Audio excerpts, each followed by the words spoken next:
So with that being said naman, Dan, ikaw, if we may ask you, magkano bang sinasahod mo or yung kaya mo i-share sa amin? Para sa inyo guys, I will give you the full disclosure ba? Yung ba yung term? Oh, bring it on. Bring it on. Sabi ni Michelle Gumago. So, yun nga, I used to earn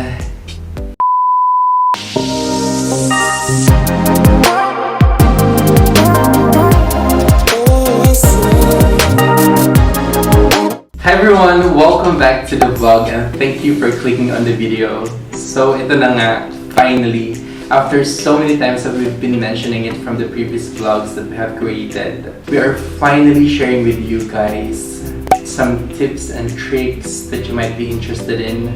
And this is about how to make a living while you are in the comfort of your home. So if you think that this is something interesting, well, this video is for you. And please keep on watching. Alright, so if you guys haven't watched the last video that we have released, we finally purchased our very first vlogging camera and we're actually using it right now. I hope there's some improvement in terms of resolution and as well as the sound, or we hope that the voice is clear, like malinaw. Hopefully, I don't know kapag dumating na sa editing, I'm not really sure because this is actually the first time that we're using it. And if you guys haven't watched that video, we're just gonna link it on the description box below. Alright? And I wanted to add also that on our previous vlog, which is all about your profession segment, we have discussed BPO companies and basically on how to apply in the BPO companies, as well as what are the common questions during the interviews. So that BPO was actually an office base. And today, sabi ko nga kanina, we're going to share with you kung paano ba mag-work from home bilang virtual assistant or freelancer.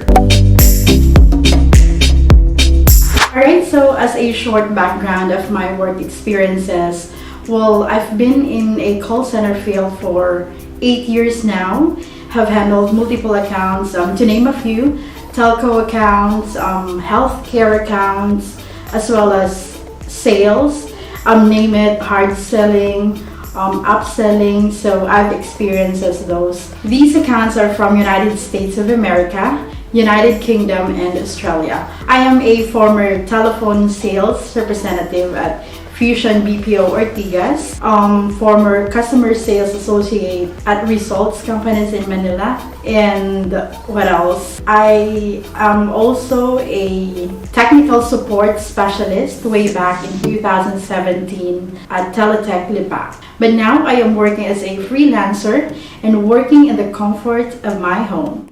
Okay, so ako naman, we're gonna talk about my background, just a little bit of what I have experienced. Yung pinaka-highlight na lang siguro ng career ko so far, nung nagpunta ako ng Dubai, UAE, I've stayed and worked there for almost 7 years. But mainly it's in the hospitality industry such as hotels, restaurants, residentials, and so on and so forth. Actually, tatlo lang naman yun. So yeah, mainly like that. And when I came back here in the Philippines, 2017, first quarter of 2017, I started to work in an office-based environment, which is also in a BPO company, which we work together in Teletech Lipa. And we've handled the technical support. It's a mobile assurance, which is based in Australia. So we used to help customers in terms of doing troubleshootings in their mobile phones if they're unable to send text messages, say for example, or making outgoing calls. And then, last quarter of 2017, I started to work from home as a freelancer. So yeah, I think the rest is history. Nandito kami ngayon and we are so grateful to finally sharing it with you, as I've mentioned earlier. Well, actually, we've decided to create this video kasi we have a lot of friends and mga kakilala that are really curious. They're asking what we're doing, ano ba yung, how it looks like to work as a freelancer.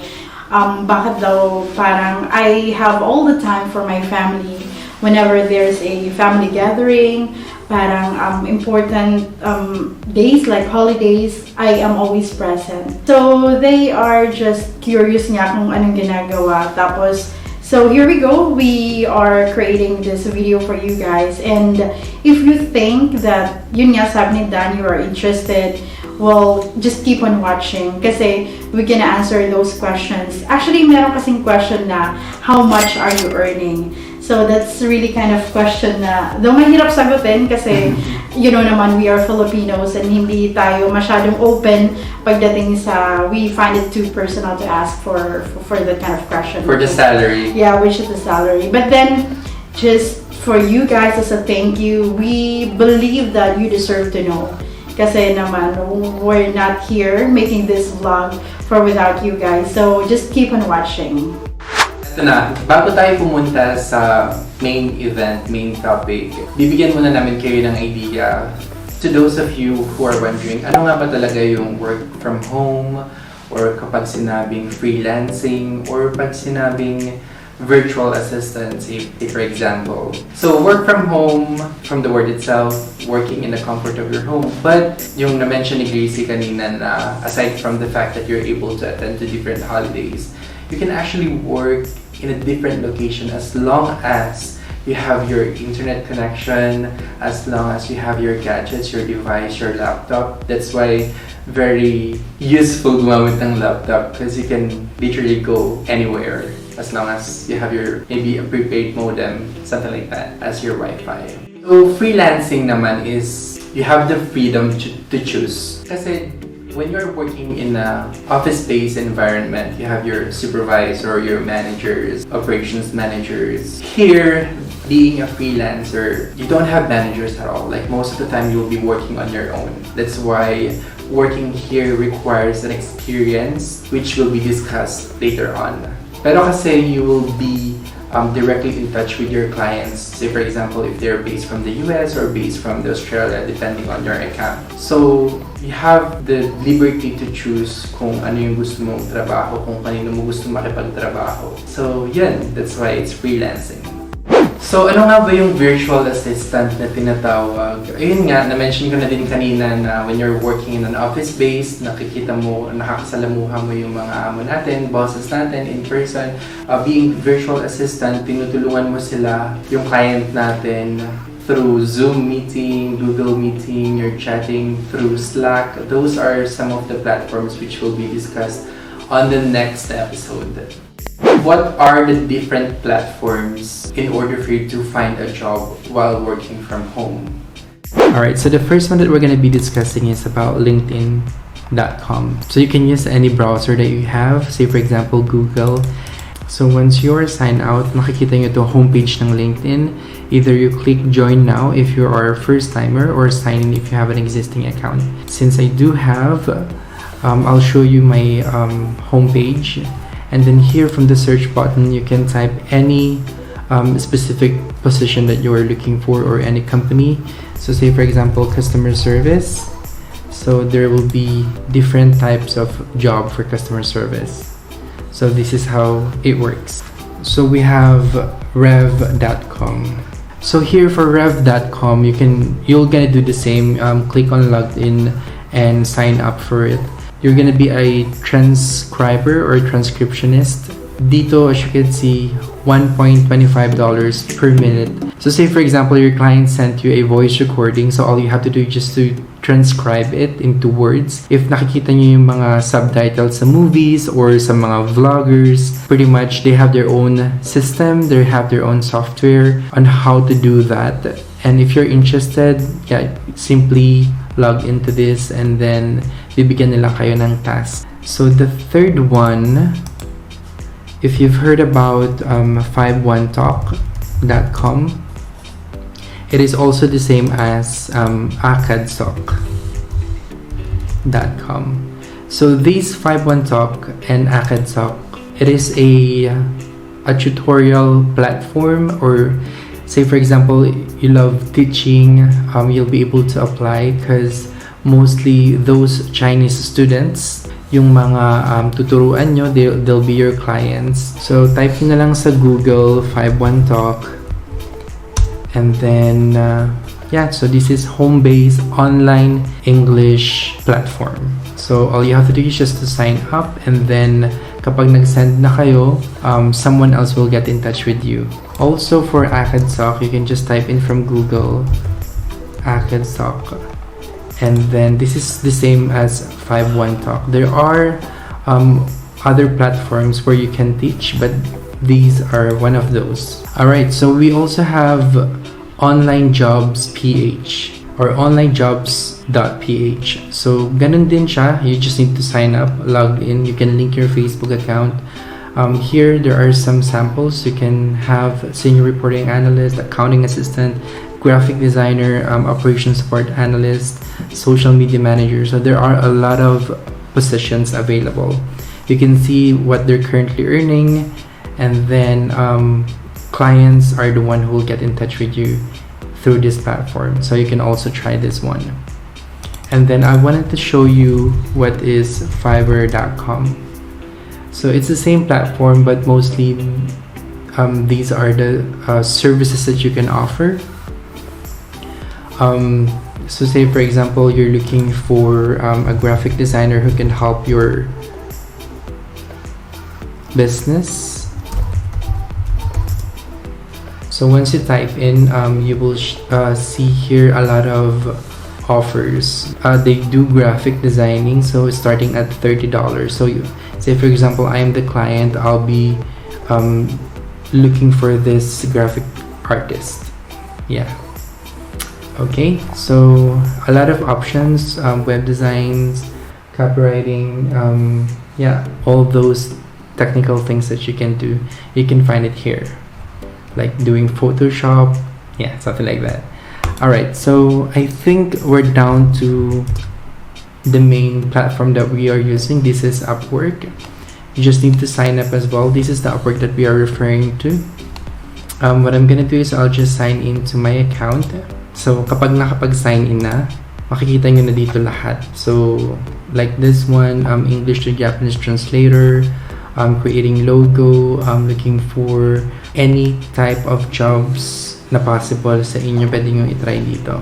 And we are going to discuss it ng mas mahaba on our next video. Alright, so I hope you'll try to look into this, and yeah, we'll discuss it later on.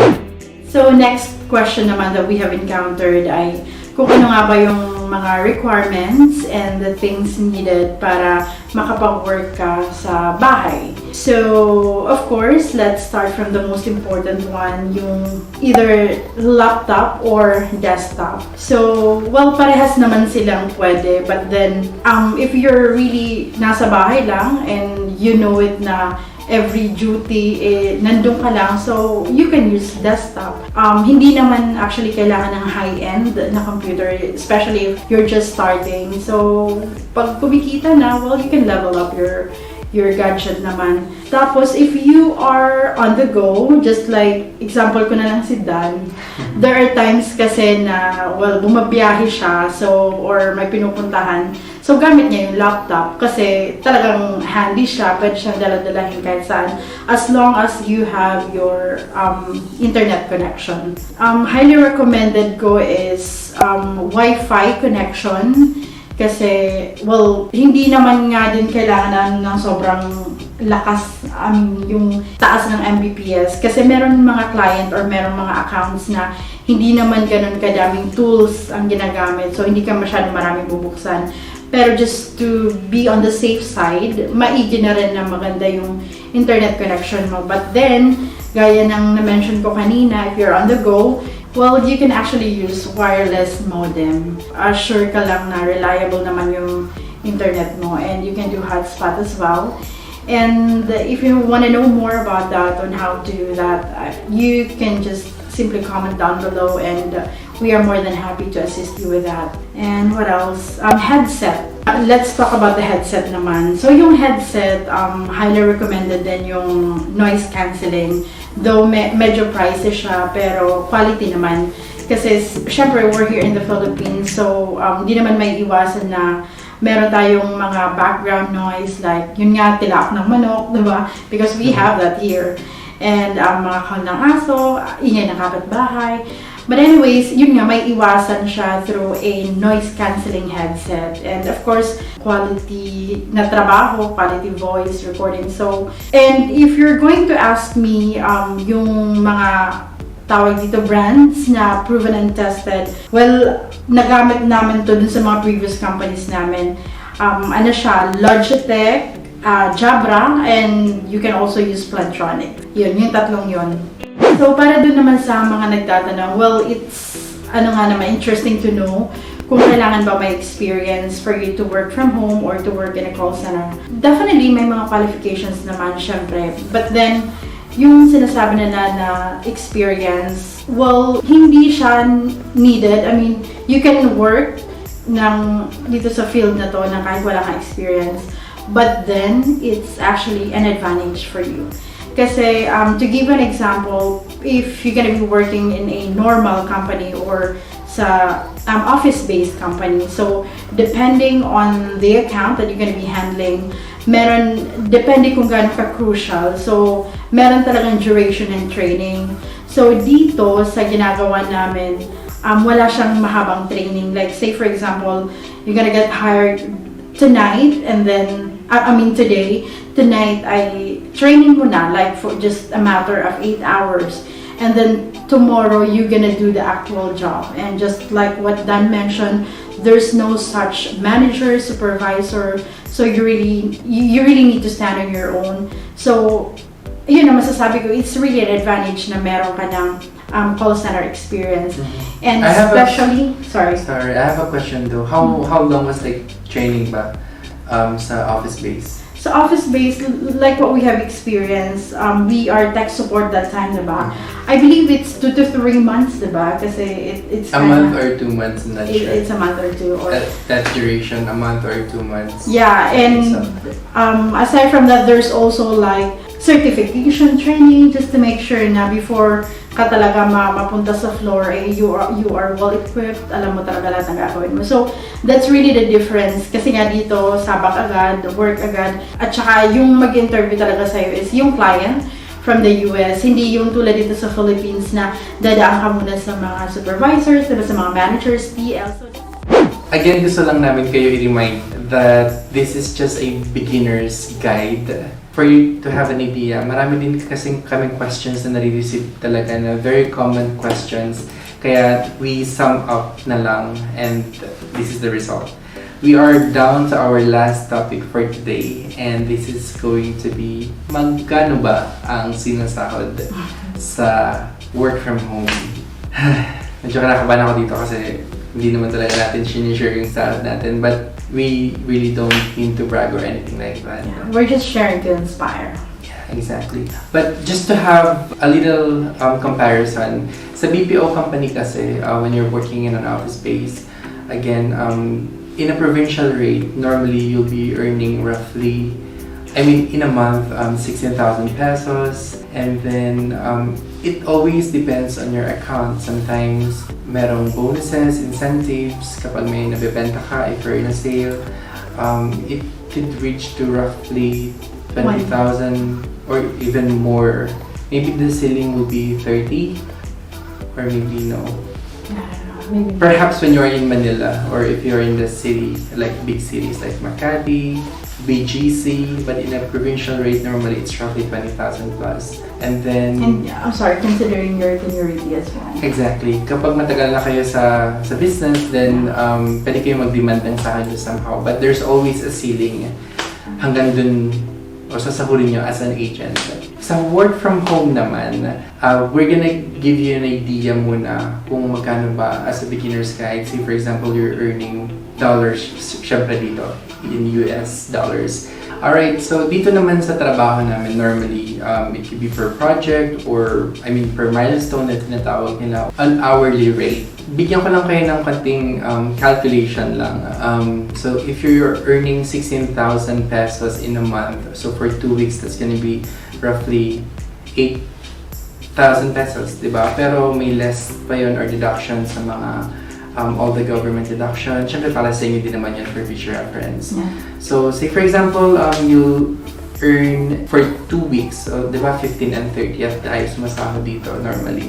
So let's say you'll be earning 6,000 to 7,000 pesos. Dun yun sa mga BPO. Yun is yung pinaka-basic naman nila. Sa home base naman, you are going to earn on an hourly rate, and mag-start tayo sa pinakamababa, let's say $4 per hour for the beginners. There's a chance for you to earn $7 or $10 or even more, depending on your expertise. So for $4, say for example, you will be working 40 hours in a week. So I'll be using my calculator. So 40 hours in a week times your rate, which is $4, that's going to be $160 times the peso rate, which is 47.5 right now, yung exchange rate. So you will be earning 7,600 just for 1 week. So just try to imagine yung kinikita nyo for 2 weeks in a office base. Pwede nyo siyang kitain dito just for 1 week, di ba? So malaking tulong sa atin financially in general. Kaya, yan. At saka, di ka na masahe. Sa bahay ka na kumain, di ba? Exactly. Lutong bahay, luto pa ng ating mga magulang. Yeah. Diba? And very useful though if you're a single parent, if you really need to take care of your kids, sobrang useful. So yeah. Kunwari tumaas na yung rate mo, yung we are hoping naman ng ganun lagi, diba? So let's try, how about $7? Oh, $7. It's actually possible kasi meron yung mga $9, $12, even $15, diba? Depende talaga sa... It really depends. Depende sa sipag mo. So let's try naman yung $7. I will do a little calculation once again. So for 40 hours times $7 your rate, that's gonna be $280 just for 1 week times 47.5 for the exchange rate. That's gonna be 13,300 for just 1 week. For just 1 week. Let's multiply that by 4 weeks in a month, and that's you're gonna be earning 53,200. Yeah, for the entire month. Di ba nakaka-amaze din? And that's the net already. Probably talaga, parang sa iba maliit na amount lang yun, but for you as a beginner, sa atin, sobrang laking bagay talaga ng amount. Definitely, yeah. Yeah, just try. Yeah, para ka lang nag-abroad. And imagine 53,000 compare mo sa company that you'll be earning 20,000 plus maximum or just a little higher, but it's a huge difference talaga.